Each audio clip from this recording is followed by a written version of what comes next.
Dikumpulkan di lapangan terkait akan ada kegiatan esok hari yaitu audit kelas di Cirebon Kuningan. Coba dengarkan baik-baik arahan dan teknis dari Ketua Panitia Pelaksana audit kelas. Jangan ngobrol, dengarkan baik-baik.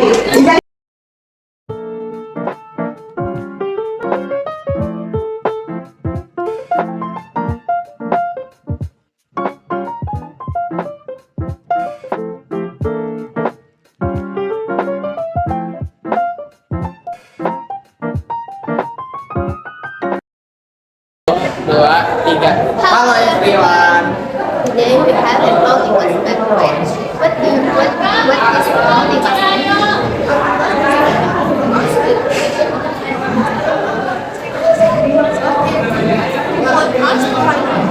That sounds interesting, right? That people let's first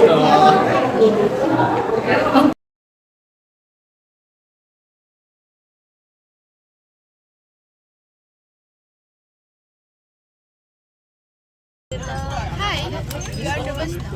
And my teacher is just excited. Ini coba.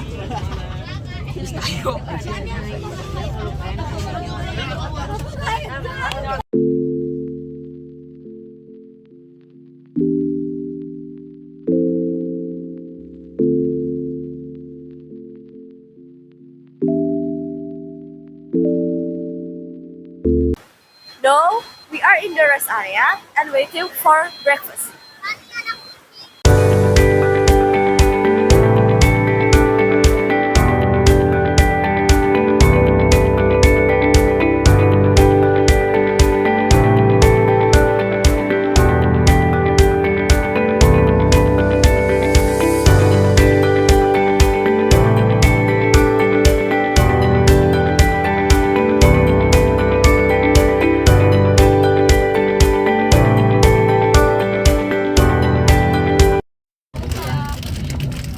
Di sini. Tapi tuh keluar batik. Oh iya tuh batik dulu. Ada kita juga ganjel.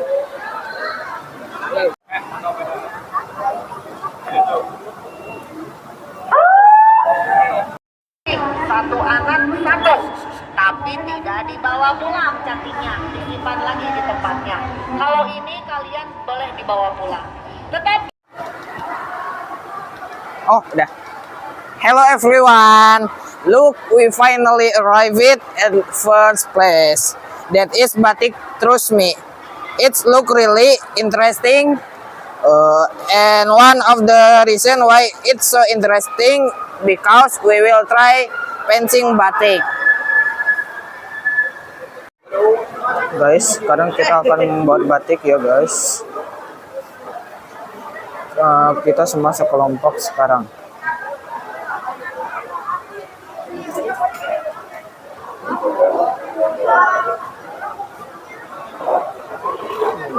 Semuanya membuat batik ya guys.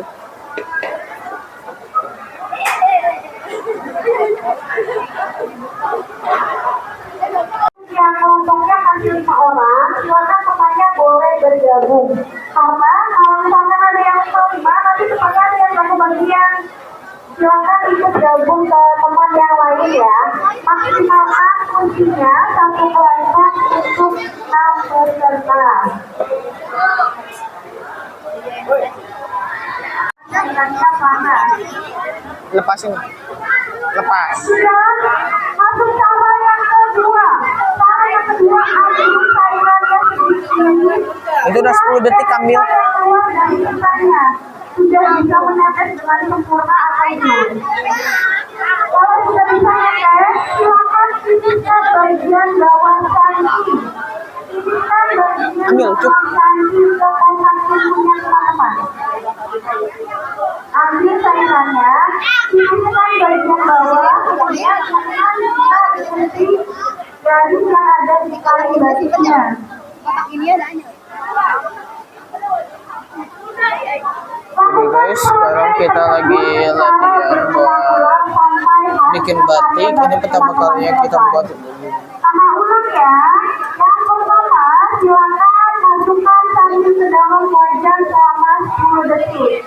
Kemudian yang kedua, ambil cairan menggunakan cantik secara perlahan dan lihat tetesan yang keluar dari pipa cantik. Yo, bisa yo. Kalau cantiknya sudah bisa menetes, ambil cairan baru, tiriskan bagian Si bawah paling bawah seniman. cantiknya ke kotak susu supaya tidak banyak yang menetes. Dan yang terakhir langsung aplikasikan ikuti garis Yuk yang guys, ada mari di kita buat. kain batiknya. Halo semuanya. Nah, sekarang kita lagi ada di tempat proses pembuatan batik. Nah, di sini tuh batik-batik pada dibuat. Terus Di sini kita bisa lihat proses pembuatan batik dari mulai di sketsa sampai akhirnya dikeringin. Jadi di sini ini banyak sekali contoh-contoh dari dari hasil dari batik-batik yang dibuat. Dan emang banyak ada beragam motif yang ada di sini. Salah satunya ada motif megamendung, ada motif juga flora yaitu dengan bunga-bunga yang berwarna-warni dan banyak-banyak yang lainnya.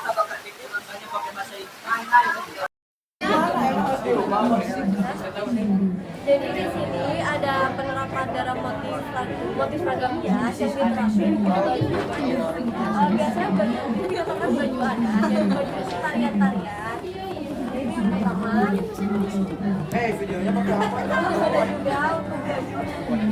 Ini lebih ke baju fashion ya dibanding ke lebih baju yang buat tarian atau acara sakral, tapi ini lebih ke baju yang untuk fashion.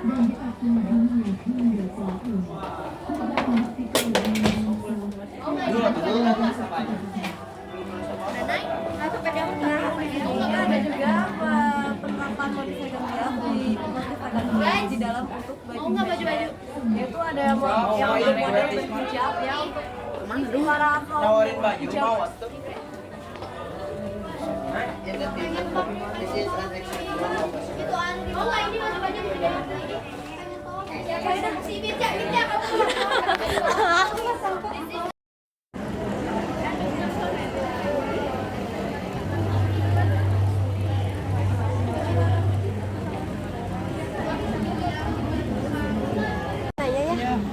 Kalau ini tuh proses apa ya, Pak? Proses bikin cap. Oh, bikin cap. Kan yang ngecapnya. Oh, alat capnya ya? Alatnya ya. Oh. Waktu-waktu. Oh, kalau buat waktu sendiri buat pembuatannya berapa lama buat bikin cap ini? Kalau bikin cap tergantung modifnya. Kalau ini kan modif-modif ringan. Iya. Kalau ini kan soalnya udah bikin cantik seperti ini kan prosesnya masih banyak sih bikin modifnya. Ini kan sekali ini kita pakai tembakau sama ininya kan harus Semakin sulit gambarannya berarti semakin lama waktu pembuatan juga ya? Harga. Yang kayak gini kalau untuk penjualannya biasanya cap ini dijual berapa harganya? pesanan. Oh, pesanan. Kisaran rata-rata harganya berapa? Kalau yang kayak gini paling antara 400. Makasih.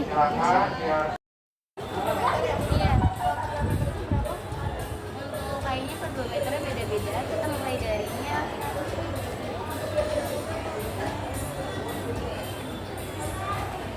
ini namanya gimana?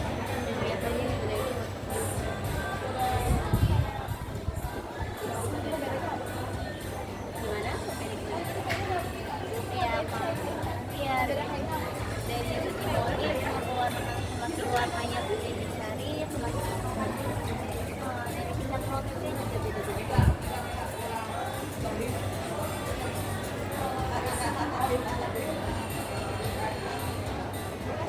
Iya tuh.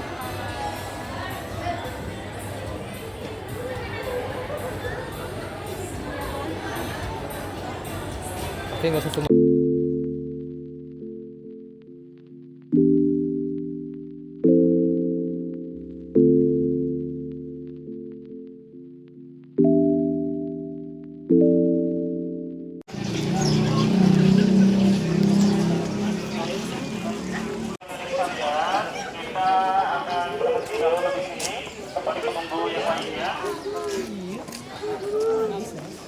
ya. Nanti dilanjut lagi kalau bisa selesai kalau kumpul ya. Oke. Karena pemandunya juga sedikit, adik-adik kan banyak nih, sampai 300 orang ya. Ya. Jadi mohon maaf kalau pemandu lagi menjelaskan, jangan ada yang ngobrol ya. Ya, oke?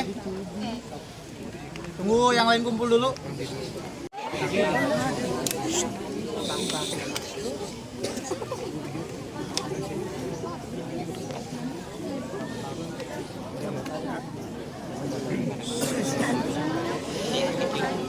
Ya, Mohon perhatiannya adik-adik semua ya. tadi yang dijelaskan ya bahwa sekarang pemandunya mau menjelaskan, jadi kita silent dulu bentar ya. Oke, bisa silent semuanya ya. Oke, baik adik-adik sekalian. Saat ini kita semua sedang berada di bagian depan bangunan pendopo pengada. Pendopo pengada ini dahulu difungsikan untuk tempat tugasnya 5 pejabat dalam keraton dan juga dahulu difungsikan untuk tempat laporan ataupun pemeriksaan. Jadi dahulu itu ketika ada tamu yang ingin masuk ke Keraton Kasepuhan akan diwajibkan melapor dahulu di sini ataupun diperiksa dahulu di sini. Dan alhamdulillah untuk bangunan ini yang masih asli itu tiang-tiang kayunya. Tiang-tiang kayunya itu masih asli semua. Semenjak awal dibuat pada tahun 1529 Masehi. Yang sudah diganti itu atap dan juga lantainya saja. Dan juga bahan kayunya ini menggunakan kayu jati. Jelas ya semuanya adik-adik? Oke, setelah ini kita akan lanjut lagi menuju istananya. Tuh, jalan, udah jalan. Tugas nggak? Ada Tugasnya tentang pertanyaan atau tugas kalian pribadi? Pertanyaan? Apa itu pertanyaan? Coba.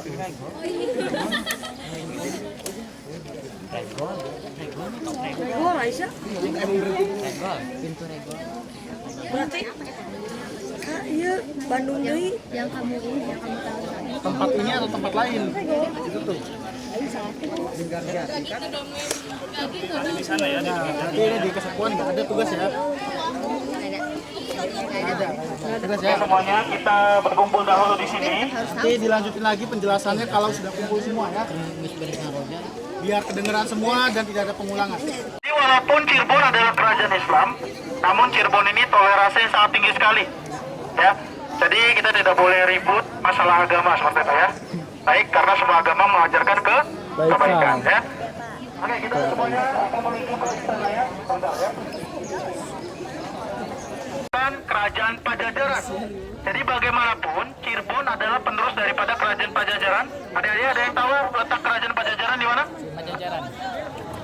Di Bogor, betul sekali ya. Dan di tengah-tengah ini ada meja dan kursi batu. Yang dimana meja dan kursi batu ini dibawa dari Gujarat, India. Dari India langsung. Dan yang membawanya itu adalah Thomas Raffles. Tahu ya Raffles ya? Penemu bunga Rafflesia ya. Ini dibawa pada tahun 1811. Dan di depannya ada patung sapi kecil. Patung sapi kecil itu namanya Lembu Nandi. Lembu Nandi adalah simbol penghormatan terhadap agama Hindu. Jadi walaupun Cirebon adalah kerajaan Islam, namun Cirebon ini toleransinya sangat tinggi sekali. Ya, jadi kita tidak boleh ribut masalah agama seperti itu ya. Baik, karena semua agama mengajarkan kebaikan ya. Oke, kita semuanya akan menuju ke istana ya. Bentar ya.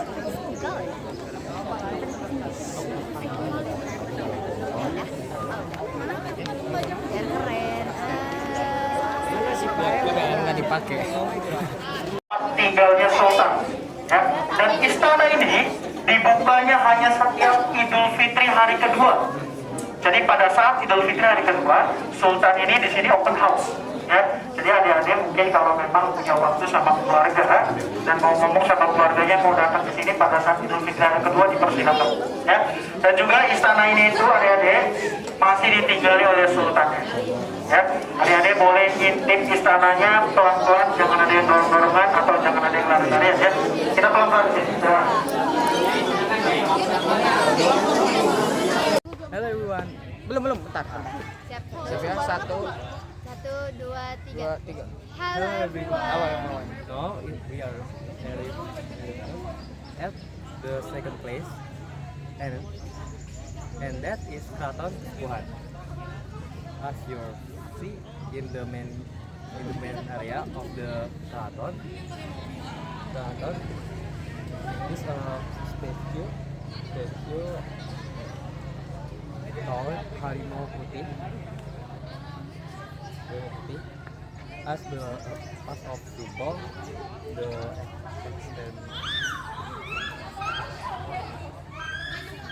example Pajajaran family. Let's following this to see what's in here.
Yaitu ada salah satunya yaitu adalah keris. Keris ini ternyata bukan untuk pegangan senjata ya, tapi hanya untuk pegangan orang-orang pada masa zaman dahulu, yang dimana emang untuk bawaan saja, bukan untuk menyerang ataupun untuk bersenjata. Ya, itu dan masih banyak lagi sih sebenarnya.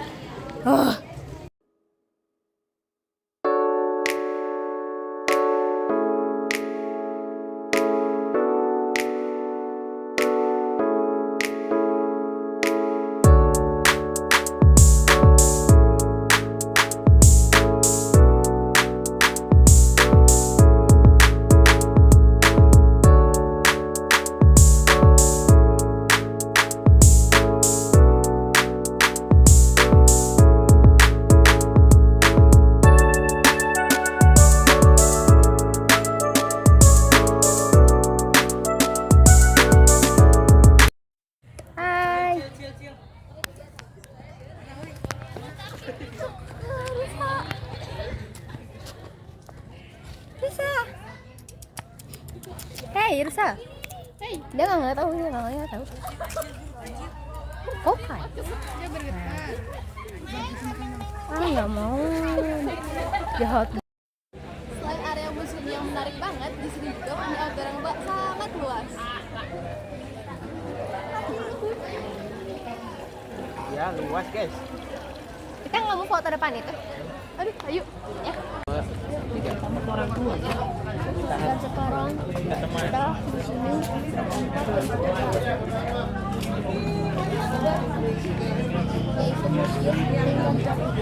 Ya, kita sekarang berada di Museum Linggarjati. Do you know why this museum is called the Linggarjati Museum? Because in the past, this museum was housed. It is the place where the negotiation take place, yang dimana menghasilkan perjanjian antara Indonesia dan Belanda pada tanggal 15 November 1946, yang dimana perjanjian ini disebut perjanjian Linggarjati, sehingga rumah ini juga dijadikan Museum Linggarjati.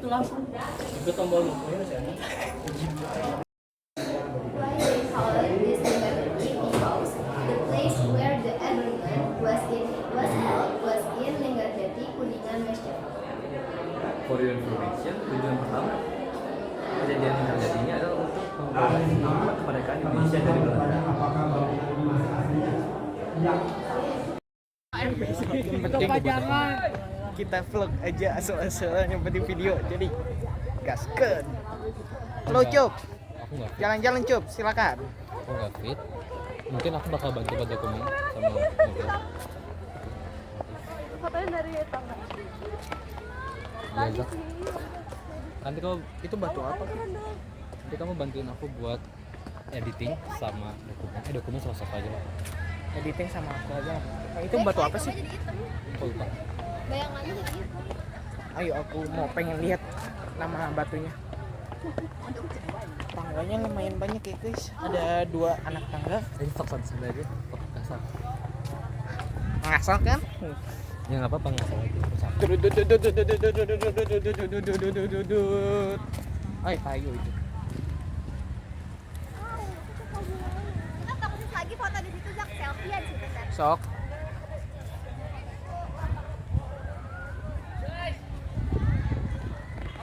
Yasmin. Oh iya, beres aja. Makasih.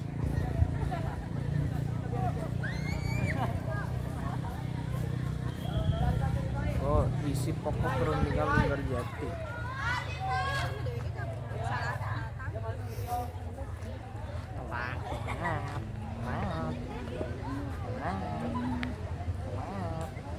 Kasihkan pada telat. Telat guys, telat. Gak masuk guys, telat. Udah aku video. Oke, sekarang kita lagi ada di ini untuk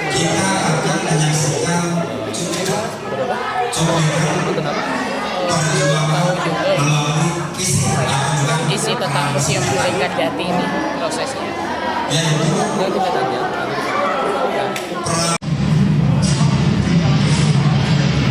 Pertempuran Surabaya 1945.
Ada mahasiswa dong. Tuh, Adit, si Mama Hai, akhirnya kegiatan hari ini selesai. Kita udah ke 3 tempat, yaitu yang pertama kita ke Batik Trusmi, yang kedua Second place is Museum Linggar Jati, Keraton Kasepuhan, terakhir baru Museum Linggar Jati. and like we made our very tired, but kan lain juga seru banget dan benar-benar berkesan ya buat kita. kita baru jam berapa sini bangun? Ini kita jam 9 lebih sangat 10. So, makasih udah ikutin kita dari awal sampai akhir dan bye-bye. Kasih.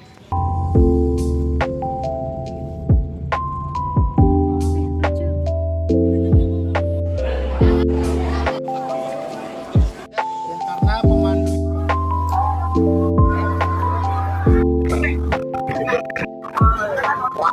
Jalan